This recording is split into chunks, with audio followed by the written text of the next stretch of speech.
Marisa, como mana de cuina de gawa o baba o.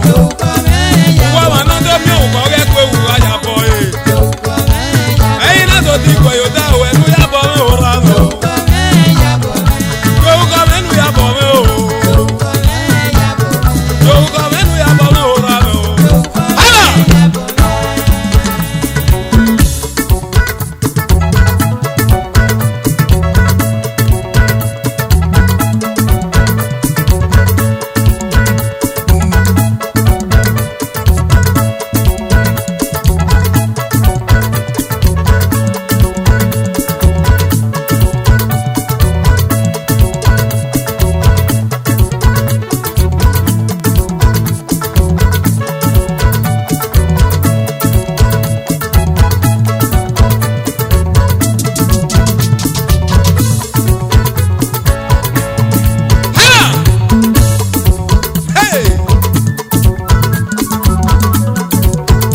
wosa.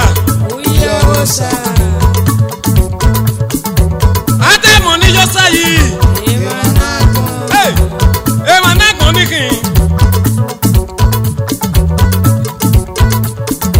Baba yoba kamorio. Ni memi kena figweria. Na mi kena agime, na mi kena figweria o baba. Oyi me buwere nu yoba kamo ni memi kena figweria. Haba. Baba yoba kamo.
Ni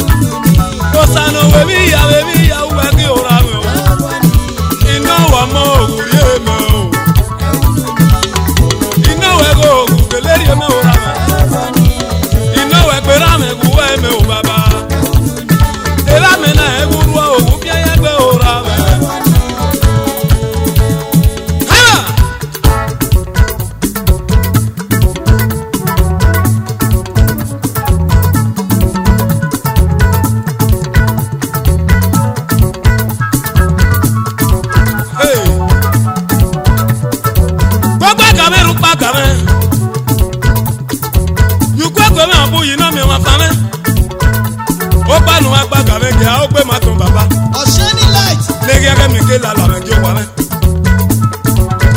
ko me ko pa me o ba yi no me wa pa me rupa game ni ya te ge me rupa game ni ya te ge baby ya gba o ge baby ya te ge mani re baby ko yi no me wa pa me ha papa go pa me o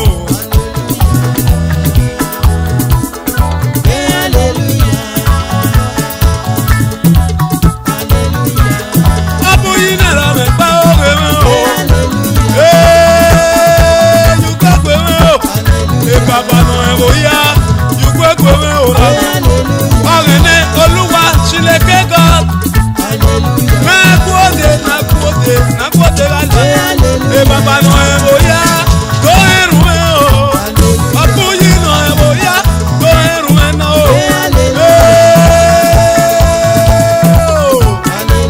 Abuyi ne rame, go erume ora. Go erume o, erume mani mo go me no ma.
Igo di ọmọ bóyá, ó gbọ́ pàgbọ́n tiẹ̀ náà.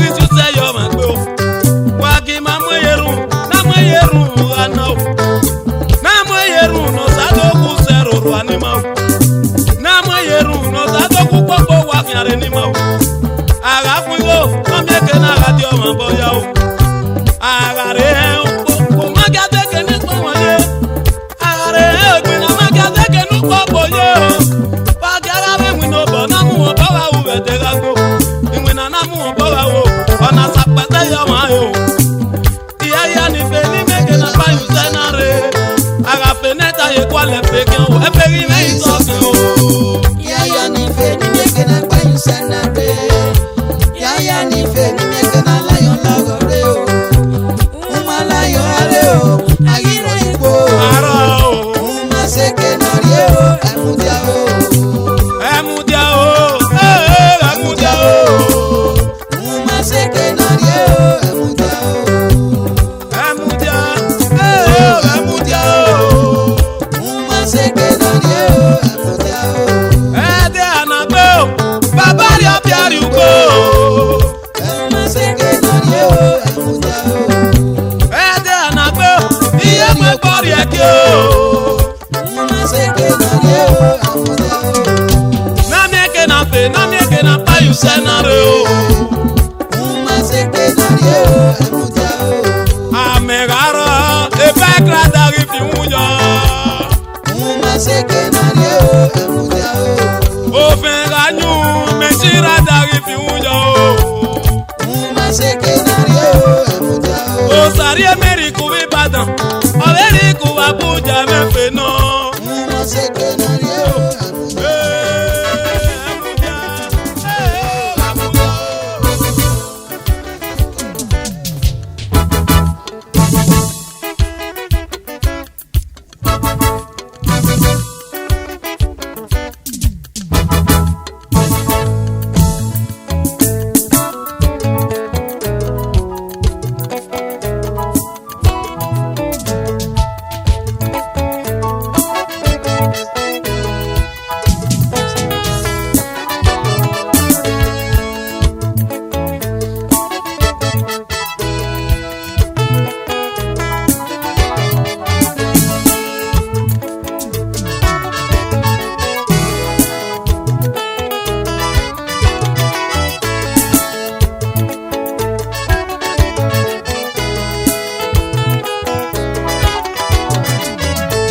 èmi náà sáwẹ́nu dókín àwẹ̀ nàgbọ̀n ewu kera ki kò sáwù mẹ́sẹ̀ lórí oko mọ̀ ṣe ewu kera ki ẹ̀wò ya ń yé bàbá jagua.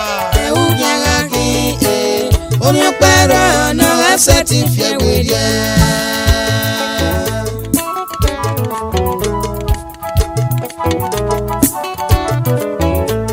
èmi náà sáwẹ́nu dókín àwẹ̀ nàgbọ̀n ewu kera ki pẹ̀lú tí mẹ́nu bí okùn máa yẹ o ewu kera ki orí ẹ̀bù èmi níyà sọmọ okùn máa yẹ. ewu kera ki omi pẹ̀rọ ọ̀nà ẹsẹ̀ ti fi ẹ̀wẹ̀ yẹ. òrùn wọn parí rọ o lọ́yàn sẹ́ ti fi ẹ̀dágún wa wèrè o èrí mi ẹ̀rẹ̀ dágún mi náà o èrí mi ẹ̀rẹ̀ dágún wa yà o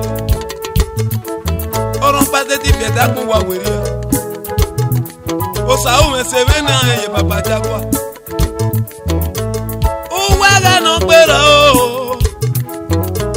uwe rẹ̀ kò bọ́ máa sọ ẹ̀ tate fiɛ ba eyi yɔnbɔ sokwe na ridze nania tiɲɛ ribe fia nɔ ma nɛmɛ o ɔyi bɛ yɔbi okwe kiɔ ta fɛ kòsò awu mɛ se nira mɛ wo ya yɛ jagua uyiri po bɛ gbɔ dɛ o jagua o sa awu mɛ se o mami ka eri re ne ɔna do ayi ta rɛ tɔ eke nana se kɛ o ka soro era nɔ kemɛ o.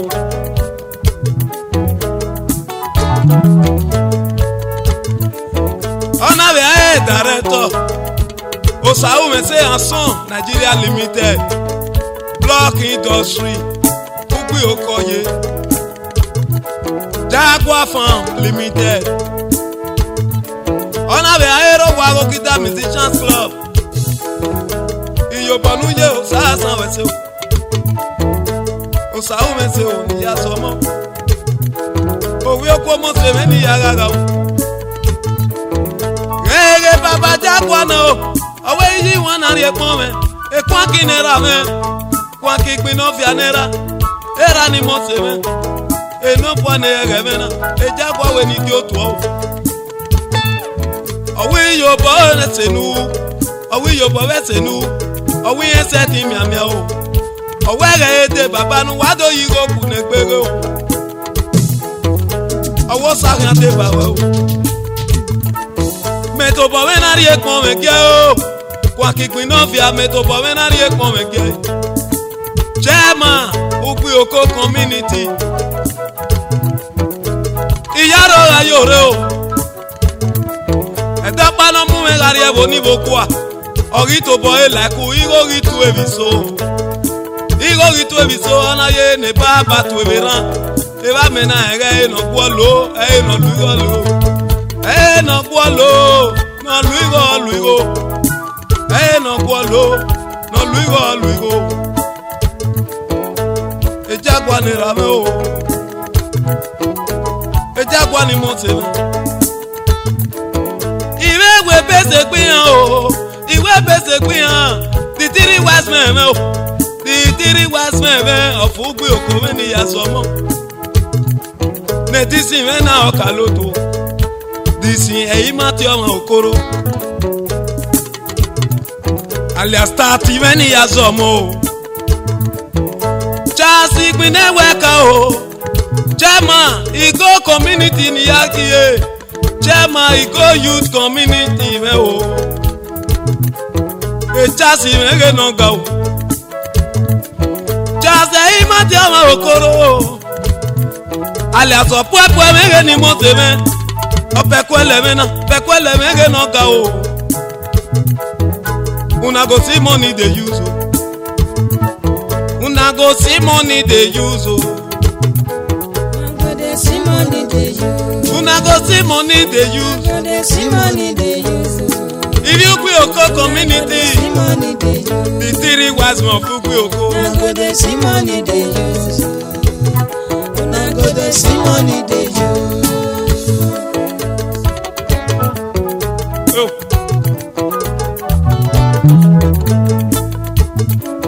Iwe we bese gbe o. Peliso kuma ye me o. Aja Security Service Lagos. Era no geyo. Okuma ye Group of Company Nigeria Limited. E Lagos even yo. Import and exporter. E Lagos yo. Ona we ame kenana ki moto wo ekonu no ame. Abo ma GPA ba ni eyajo. Osagi yo bo le gbe we fo. Ibi abo ya we nu rere o. Egbe no bera we nu rere o. Felix Okumaye. O we bi wa mege no wo kan to. We bi wa do, wa wo kan we ni we do. Osari eme no ga. O we ni wu we do ibi wa niye. Ogwe baba dolo wayo. Ibi wa mege na nyono gboka o. Mrs. Felix ibi wa niye. Selope.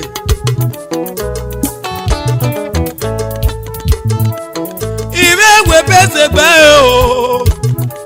Ami ede mege ni yasomo. Stephen Adenomo.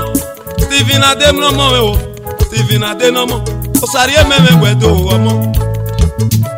Ami edoge Nigeria. Era vijega ati ewowa. Ami Adenomo. Ori sewebo, ori gwebo do akine. Anado ati e Billy don alias Papa Twins. Papa Twins even. O wiye wendo. O wa wo kanto. E meti ni ye o. E blessing ni ye. Iye no geno. Ugbo wi meto lo wayi. Iyobo ri legun wa fo. Iyobo nu wari e me o sa san wa te o. Spey. Hey Monica na ye o. Eri vient fa spey. Ate ne ku vient fa maizi.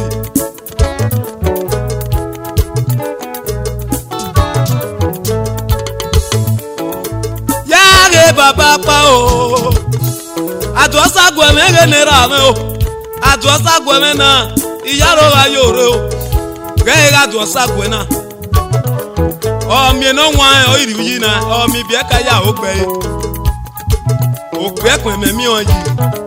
Ona we yi won na re pon me gi e ibi si egbe. Club no money no dollars. O wa se lo gbe. Ne Dr. Gayos in ave 5. Nonya Dominion Hospital, Welu Road. Small bet, Medi.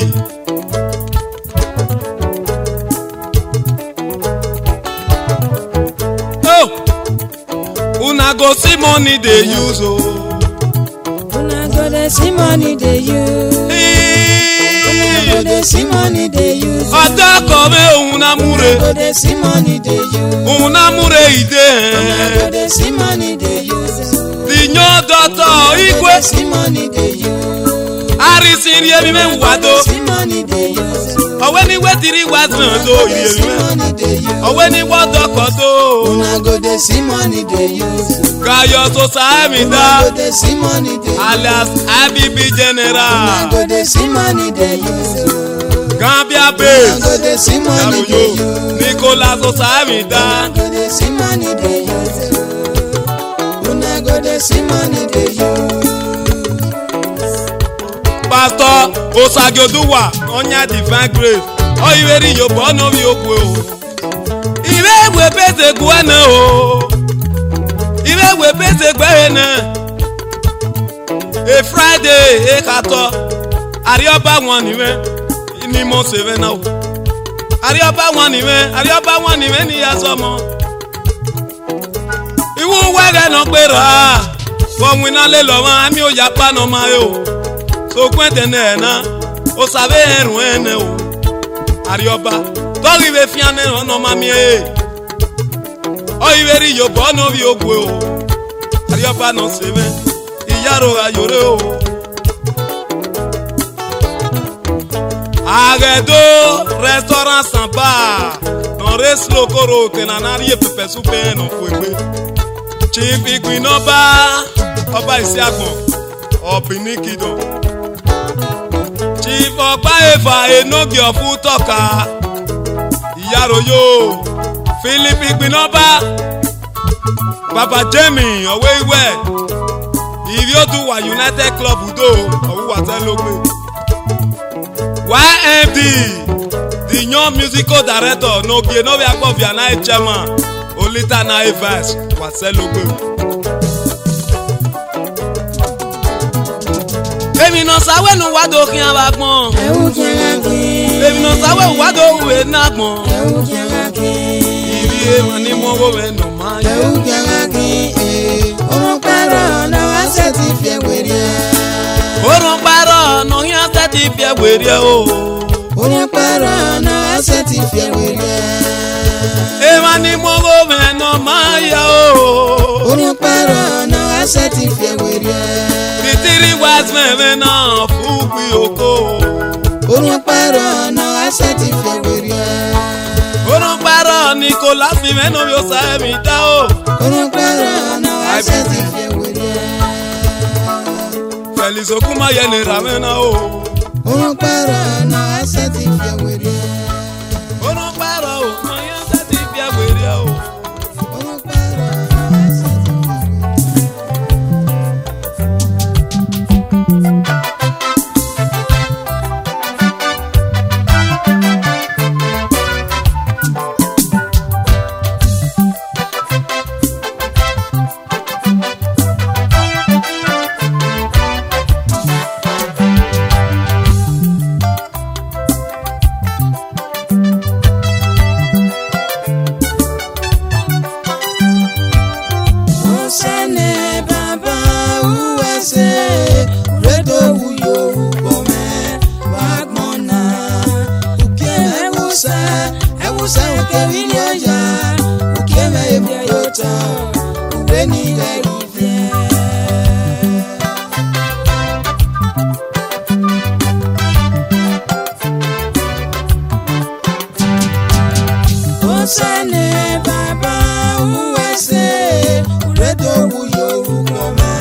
ewusa okebiri oya ukeme ebiyota uwe niga ife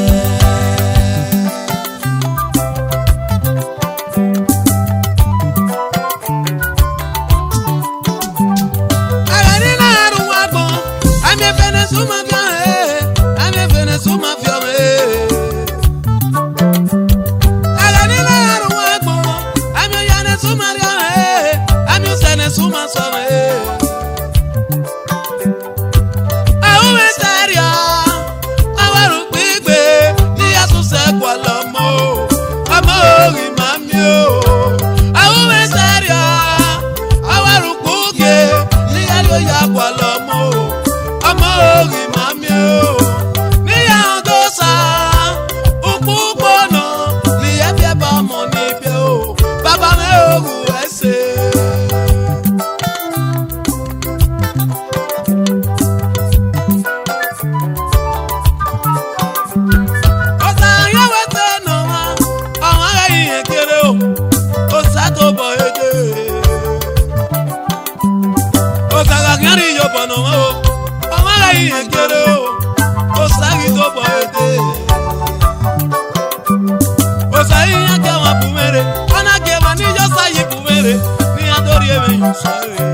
Baba, wawe when Abraham, una vedo wawo meme o wawo meme. Is that the carry your phone? The opposite for opposite o. Osanuri amone no kwalomo, osanuri go no kwaligo. Egi yo bolle pe mefo. Egi yo bolle pe mefo. Abuyi me onera me o. Apa mame gori ele me. Osane baba me wuese. Uredo wuyo komene bakona. Ukie me kuse. E wuta okabiri oya o. Ukie me muyoto baba. Uwe ni gagiso. Osane baba uwese. Uredo wuyo komene bakona. Ukie me kuse. E wuta okabiri oya. Ukie me muyoto. Uwe ni gagiso. Awu waya o. Ni oyi nari eno saya o. Uyi wagamie. Ekpomo kenwe. Awu waya o. Ni oyi nari eno saya o. Uyi wagamie. Ekpomo kenwe. Wowo sera ne sera. Wowo Abraham baba. Uyi wagamie. Ekpomo kenwe. Wo fiese yi eva ni mi se lo to kakan gbera o. Uyi wagamie. Ekpomo kenwe. Wo ku no tuma mana fie dale e o. Uyi wagamie. Ekpomo kenwe. Wowo wa benigo na benigo wowo me track me that o baba. Uyi wagamie. Ekpomo kenwe. Uwe be no wa e ana kan we mu pugbe. Uyi wagamie. Ekpomo kenwe. Uwu yo uki me wu yo uwe. Wagi ago sanera me o. Uyi wagamie. Ekpomo kenwe. Uyi waga mi o. Egbon mo kenu waya ni yo sayo. Nka bawo debo eye. Nko sawo to sa eye. N'ọdụ agbọn yìí rọ. Awe na ga ege. Be no keke na ga lele. Odò sọ n'èjì.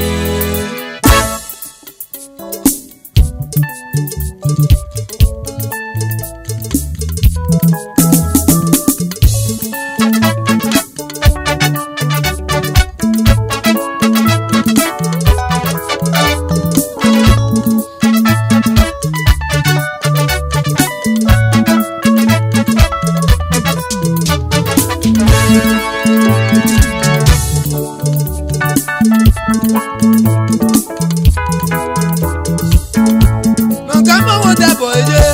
Nko sawo to sa eye. N'ọdụ agbọn yìí rọ. Nka bawo debo eye na. Nko sáwọ́dọ̀ sàyẹ̀dẹ̀ o. n'ọdụ akpọ iro.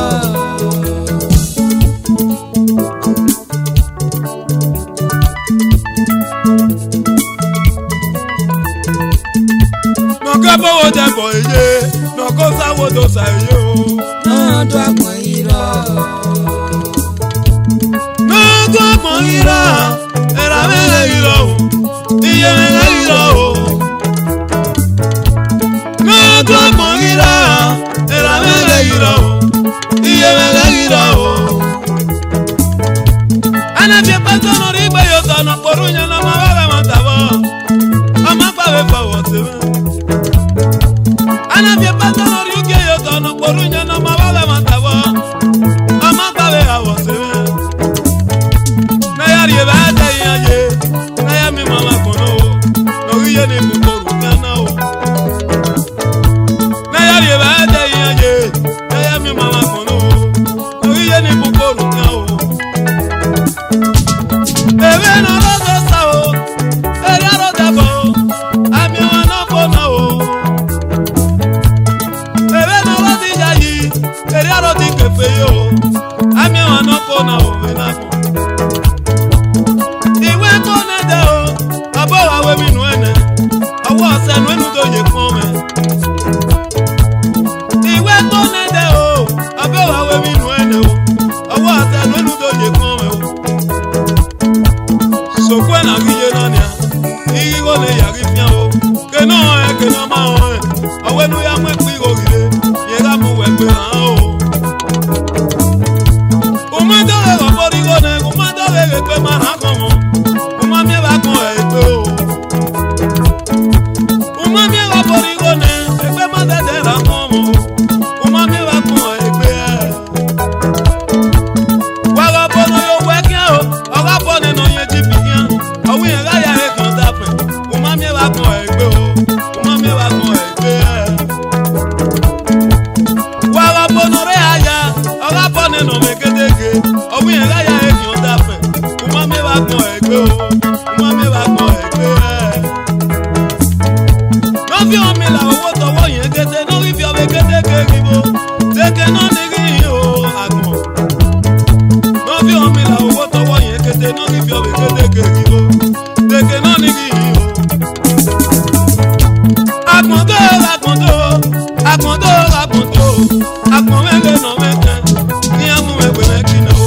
Ni aketi amegbe no o. Isi eku wa me o. Isi eku wa me o. Isi eku o. Ko sabo yen. Nọ̀kẹ́ bọ́wọ́ dẹ̀bọ̀ èyẹ náà, nọ̀kọ́ sáwọ́dọ̀ sàyẹ̀yẹ. n'ọdụ akpọ iro. Nọ̀kọ́ sáwọ́dọ̀ sàyẹ̀yẹ, nọ̀kẹ́ bọ́wọ́ dẹ̀bọ̀ èyẹ náà. n'ọdụ akpọ iro. Ẹ bá ti la mú gbogbo èlèlè pé bánà náà wà nù kò sànú ta sí náà yìí mẹ́. Ẹ̀kọ́ náà nà, ẹ̀kọ́ ìyá yìí.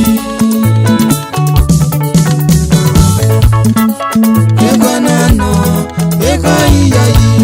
Ẹ bá gbòòrò èlèlè pé bánà náà wà nù kò náà ẹ̀. ego na-anọ, ego iya yi. ego na-anọ, ego iya yi. Ẹ̀kọ́ náà nà ó, ẹ̀kọ́ náà nà ó. ego na-anọ, ego iya yi. Adéwà bò wẹ̀sẹ̀ o, lóye ya lọ́ọ̀rì lọ sí kẹwẹ́ wọ̀ sí mẹ́. ego na-anọ, ego iya yi. Adéwà ń sàwẹ̀rí, ẹ̀yà kò pè lọ sí kẹwẹ́ wọ̀ sí mẹ́. ego na-anọ, ego iya yi. Adéwà bò wẹ̀rí, wẹ̀ sẹ́rẹ̀ nínú ìwé o. ego na-anọ, ego iya yi. Adéwà ń sàwẹ̀rí, torí yẹn lọ sẹ́rẹ̀ nínú ìwé bàbá. ego na-anọ, ego iya yi. Ẹ̀kọ́ náà nà ó, ẹ̀kọ́ náà nà ó. ego na-anọ, ego iya yi. Ìwé ẹ̀kọ́ náà nà ó, ẹ̀kọ́ náà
peka o e papa me ni me ya kie oge no so oge weki oge no ri obanya ro ta kon ya nu weki mo to pelima o nu weki ese pelima nu weki wa pelima o nu weki ran borima ke bi be ka ni ro ta kon ya nu ga wan le ma ya kie iga we mi ga no ta we o nu we yo bo kan won yo ni me mi ke na fi weri o e papa me ni me ya kie oge no so oge weki oku dede debe tene kwogo saloboa urakete nuye o wapano na moya mwezi nyao Saloboa urakete nuye wapano na moya mwezi nyao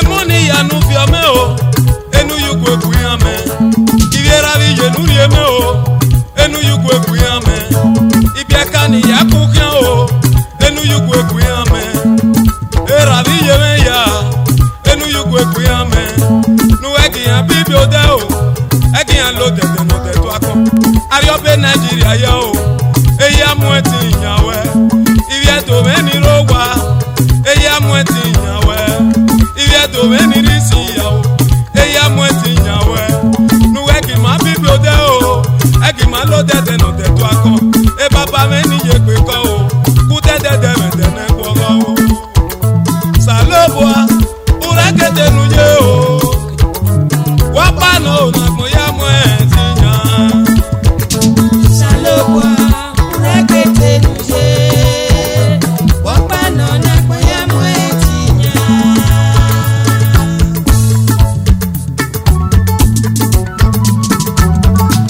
hey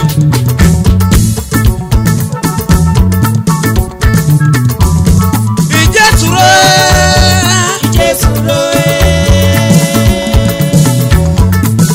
Bàbá mi pọ̀ rẹ̀.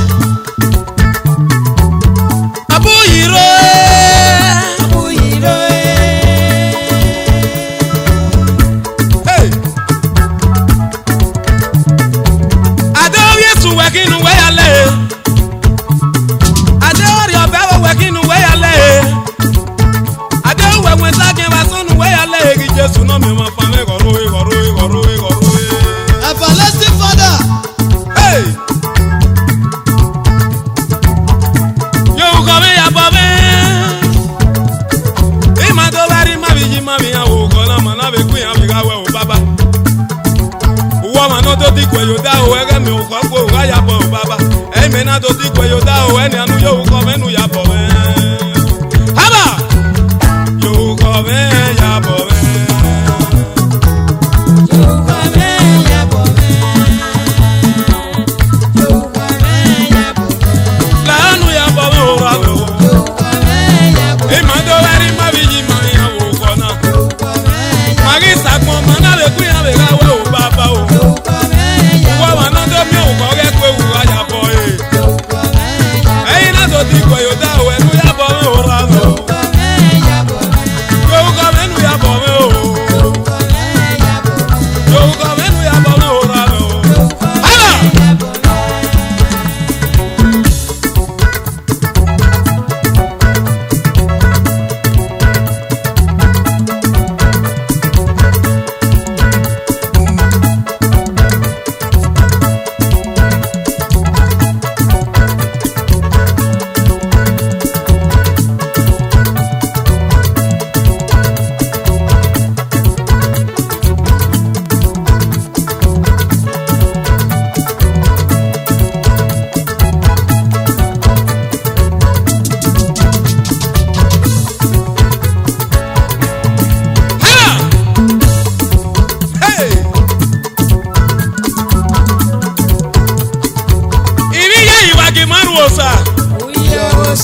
me buwere nu yo boka me oni me mieke na fi were ya. Haba baba yo boka me.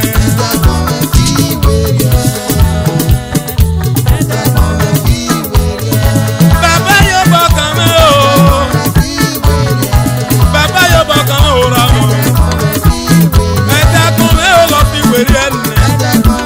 Uwi ko ni je ni ale ri me fi were ya o baba. Bigi o wa ni je ni ale ri ni a fi were ya o. Eta kon me go fi were ya o. Emi ni ide me na ko sa yo e ya me ni ya o. Ni me ya ri da pe me ni e go fi me were ya ne. Ha!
mi wọn fa mẹ́.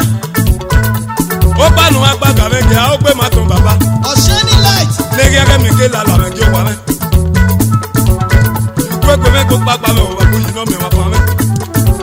Rúpa gàmẹ́ ni yàtẹ̀ gẹ́gẹ́ mẹ́.